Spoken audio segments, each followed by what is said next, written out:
Hello everyone, welcome to English Shorthand classes. Exercise 17. Get ready for the dictation. Start.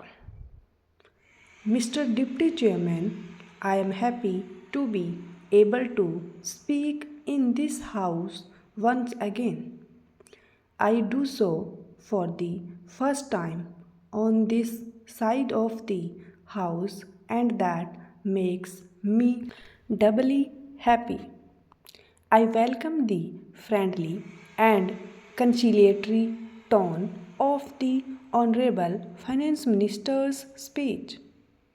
I think the tone and approach has changed over the last 3 or 4 weeks, and that augurs well for this bill.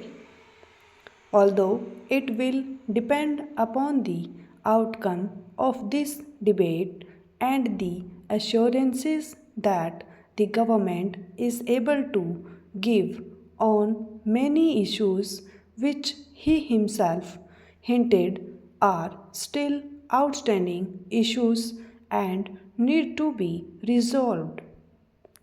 If I may say, in the lighter vein, between 2011-14, I did virtually what was called traveling between my Prime Minister, the leader of the opposition in the Lok Sabha, the leader of the opposition in Rajya Sabha, and the empowered Council of State Finance Ministers. We tried to pass the GST bill with the support of the principal opposition party, and we failed. In the last 18 months, the government tried to pass it without the support of the principal opposition party, and I am glad that you have also failed. Today, if we pass the bill, which I hope you will after we listen to your speech, it will be on the basis of serious discussions, serious negotiations, and serious debate. It is far too important legislation to be passed on a partisan basis. In fact, I commented once, I hope the finance minister will pass the bill not on the strength of numbers but on the strength of his arguments. Sir, I am glad that the finance minister has acknowledged that it was the UPA government which first officially announced the government's intention to bring about the GST. On the 28th February 2005, it was announced in the Lok Sabha in the course of the budget speech. I quote, in the medium to long term, it is my goal that the entire production and distribution chain should be covered by a national VAT, or even better, a goods and services tax encompassing both the center and the states. It has, of course, taken us 11 years to arrive at this point, but I think the journey has been a learning experience for everyone in the house and outside.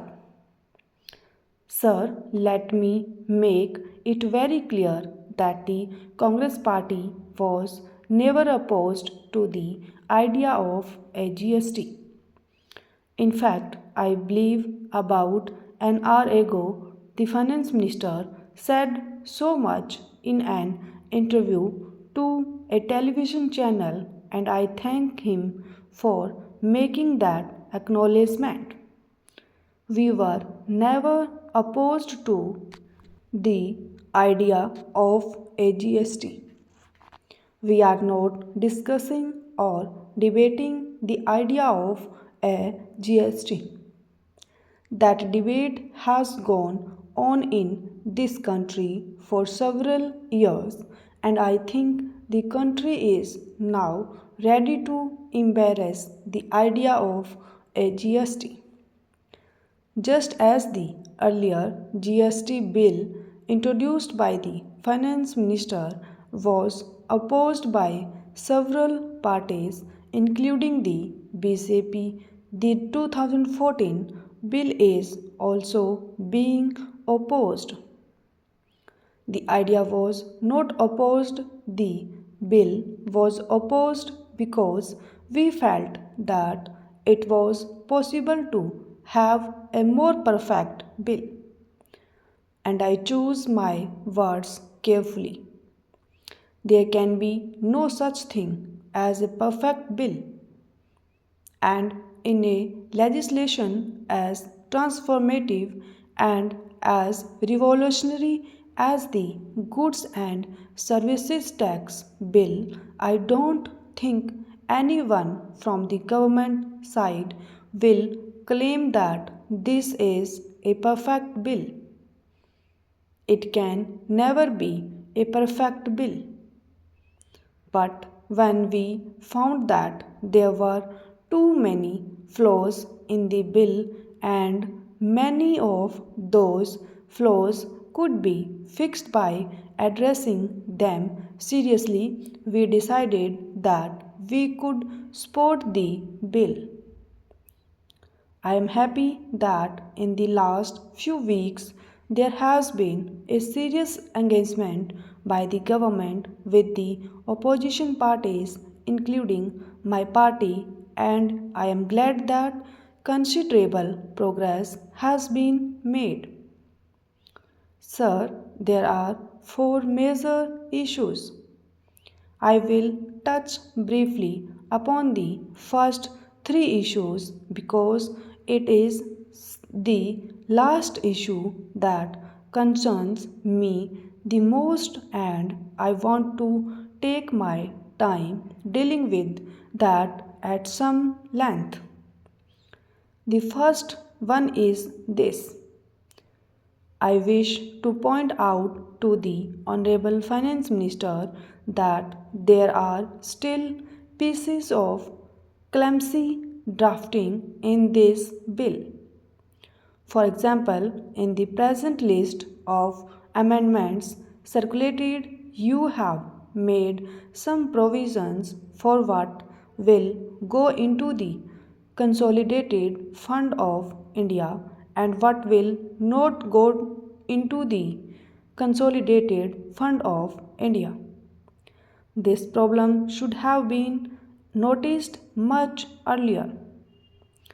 It should have come in the draft bill, but it has come today in the form of an amendment, and while I will not take too much time explaining what I have in mind, if the Honorable Finance Minister reads it more carefully, he will find pieces of clumsy drafting. Stop.